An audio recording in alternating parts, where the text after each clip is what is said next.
Hello. అమ్మయ్యా, phone తీవేమో అని tension పడ్డాను అపర్ణ. పోనీలే తీసావు, అదే నా అదృష్టం. ఏంటి ఇప్పుడు చేసావు?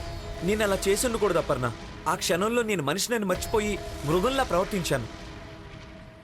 అనవసరంగా నీ మీద చేయి చేసుకున్నాను. అప్పట్నుంచి నరకం అనుభవిస్తున్నాను. నన్ను నేనే అసహ్యించుకుంటున్నాను. ఆ బాధ మాటలతో చెప్పలేను అపర్ణ. అందుకే నిన్నొకసారి... ఏంటి నీ సోది? ఇందితో మాట్లాడాలనుకుంటే డైరెక్ట్ గా తనకి ఫోన్ చేయొచ్చు కదా. నేను నీతో మాట్లాడడానికి ఫోన్ చేశాను అపర్ణ. నేను అదే చెప్తున్నాను. తనతో మాట్లాడాలనుకుంటే తనకే కాల్ చేయి. తను నా పక్కనే ఉంది. మధ్యలో నాకెందుకు చేయడం? ఏదైనా చెప్పాలనుకుంటే డైరెక్ట్ గా తనకి చెప్పు. తన కోసం నాకు చేయక్కర్లేదు.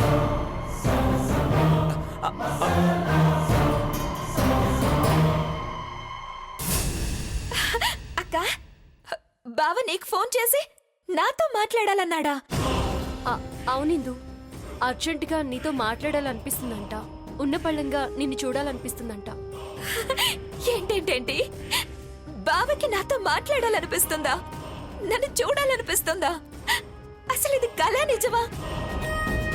నీ కళ్ళతో నువ్వే చూసావు కదా నాకు ఫోన్ చేయడం. నేను చెప్పింది నిజమో కాదో ఇంకాసేపట్లో తెలిపోతుంది. ఎలా అక్క? నీ మీద అర్జున్కి నిజంగా ప్రేమ మొదలైతే ఇంకాసేపట్లో నీకు ఫోన్ చేస్తాడు. అదే నిదర్శనం.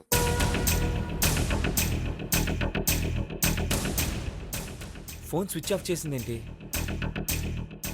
ఇందు పక్కనే ఉందని చెప్పిందిగా. తనకి ఫోన్ చేసి అపర్ణకి ఇమ్మంటే సరిపోతుంది.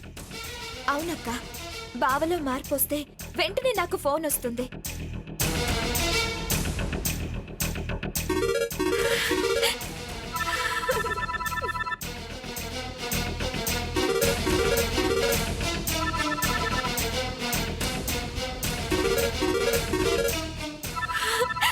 అక్క, నువ్వు చెప్పింది నిజమక్క.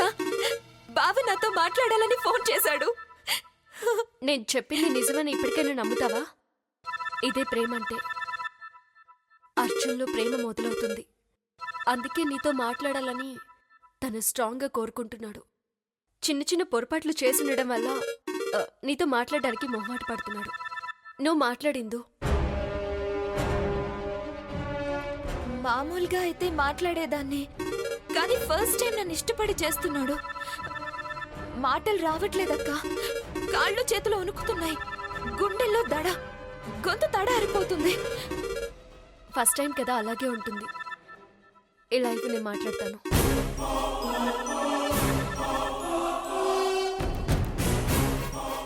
ఏంటి చెప్పు. ఏంటి? నేను నీతో మాట్లాడుతుంటే ఫోన్ స్విచ్ ఆఫ్ చేసావు. నేను నీతో మాట్లాడాలి. ఏంటి? ఇందుని అర్జెంటుగా ఇంటికి పంపించాలా? లేదు, ఇక్కడ సంగీత్ ప్రోగ్రాం జరుగుతుంది. అది అయ్యే వరకు రాదు. నీకేమన్నా పిచ్చా? నేను నీతో మాట్లాడాలి. చేసిన తప్పుకి సారీ చెప్పాలంటుంటే నువ్వేంటి ఇందు ఇల్లు సంగీత్ అంటున్నావు? నేను చాలా ఫీల్ అవుతున్నాను అపర్ణ. చేసిన తప్పుకి ఐఎమ్ వెరీ వెరీ సారీ. చెప్తుంటే మీకు అర్థం కావట్లేదా? ఇంత రాత్రి వేళ ఆడపిల్ల ఒంటరిగా ఎలా వస్తుంది?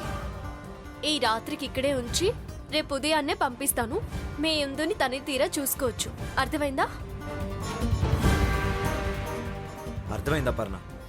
నాతో మాట్లాడడం ఇష్టం లేకే ఏదేదో మాట్లాడుతున్నావు. ఎలాగైనా సరే సారీ చెప్పే తీరుతాను. ఏంటక్క నువ్వు? ఇన్నాళ్లకు బావ మారి నన్ను చూడాలనుకుంటుంటే నేనిక్కడుండడం ఏంటి? నేనిప్పుడే బయలుదేరతాను.